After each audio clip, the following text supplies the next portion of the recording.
The NCAA's Division I Council on Wednesday tabled a proposal that would allow players to compete in up to 4 games and retain their redshirts.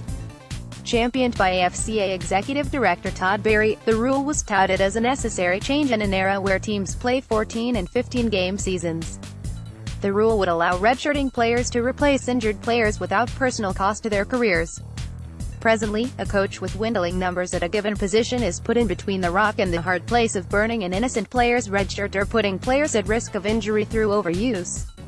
Here's how the NCAA presented the news. The council tabled a proposal that would allow football student-athletes to participate in up to 4 games per year without using a season of competition.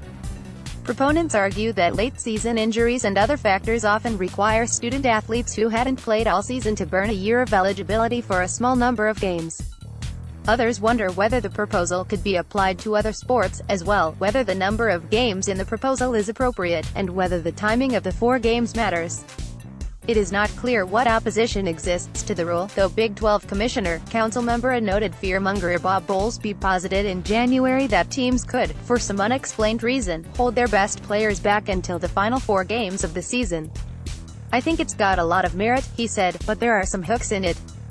I don't know how comfortable people are with, suddenly in the last 3 games and a bowl game, you go from being a guy who's on the scout team to a prominent role." The rule would, for the proposal is not all dead, as Miracle Max would say. The council will now turn the tabled proposal over to the Football Oversight and Student-Athlete Experience Committees for discussion and feedback solicitation. A little over 5 months after leaving a Power 5 program, Deontay Mullins has stepped down a rung or 2 on the college football ladder. A tweet earlier this week indicated that Mullins is now a member of the Alabama State football program. Now, the wide receiver is listed on the FCS program's official website as one of its 2017-18 football signees and is shown on the Hornets' online roster. In mid-November, Miami announced that Mullins is leaving the football program to pursue more playing time opportunities at another program. As the Hornets play at the FCS level, Mullins will be eligible to play immediately in 2018, including the upcoming season. The receiver will have 2 years of eligibility remaining as well as a redshirt season to use if necessary. A 4-star member of the Hurricanes' 2016 recruiting class, Mullins was rated as the No. 50 receiver in the country in the No. 37 player at any position in the state of Florida. After playing in 3 games as a true freshman, Mullins had seen action in all 8 games last season before leaving. He finished his career with 4 catches for 53 yards, all of which came this season. There's been somewhat of a public response to a bizarre and frightening situation that developed earlier this week. In a brief interview with the Detroit News among others, Michigan Athletic Director Ward Manuel expressed concern for LE's boss, the former Wolverines football player, or someone with access to his Twitter account, who sent out a string of disturbing and threatening tweets Monday night that seemed to be directed at head football coach Jim Harbaugh, including one that alluded to Michigan being an open carry state, another mentioned the morgue, and another murder. The University of Michigan Police Department subsequently confirmed that they have launched an investigation into the social media threats. The probe is ongoing, and no arrests have been made or charges filed as a result of the threats. "Won't comment on the pending investigation," Manuel said by way of the news. "Always concerned with anything that pops up about a threat and also concerned about him and where he is as a student. We care about all the student athletes we have whether they're on the team currently or not, and so concerned on both ends." The football program had previously confirmed in a statement that LEZ left the football program in mid-November and is no longer with the team. The reason or reasons behind his previously unannounced departure has yet to be detailed. After the initial firestorm, MBEM boss deleted the tweets that caught the attention of the authorities and turned his account private. At some point between then and this afternoon, he's made the account public again, and he still appears to be quite upset with Harbaugh, who he had previously alluded to with the use of a clown emoji. "This man really fucked my life up. Need nobody but God." At LSE boss, April 18, 2018. "How much more before you apologize? Clown face. Need nobody but God." At LSE boss, April 18, 2018. "Never suspended before, never failed or passed anything I wasn't supposed to. Family crisis. You must be blaming me for that. After you told me I am not detained. Go ask your clown face what have I did wrong and let's have some supporting facts and evidence. And don't lie, I got proof. Need nobody but God." At LSE boss, April 18, 2018. "Never beef with a guy that really came from the bottom. Lol, I have no problem going back. I'm Gucci and 30 for 30 check on a real street nigga on the field clown face. Sounding great. Need nobody but God. At LSE Boss, April 18, 2018. Just end your investigation in one day clown face.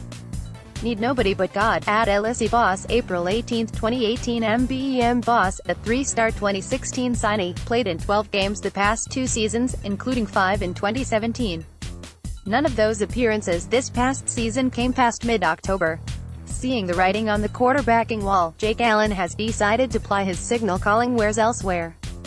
On his personal Twitter account Tuesday night, the Florida quarterback announced that he is now seeking other opportunities to play football and I am opening up my recruitment. Allen acknowledged in the social media missive that new head coach Dan Mullen's offense is not the right fit for me, which triggered his decision to transfer from the Gators.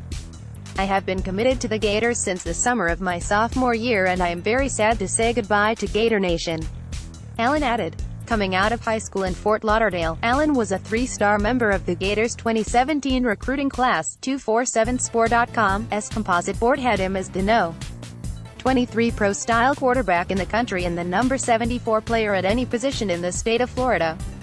As a true freshman last season, Allen took a redshirt. If he transfers to another FBS program, he'll have to sit out the 2018 season, which would leave him with 3 years of eligibility beginning with the 2019 season.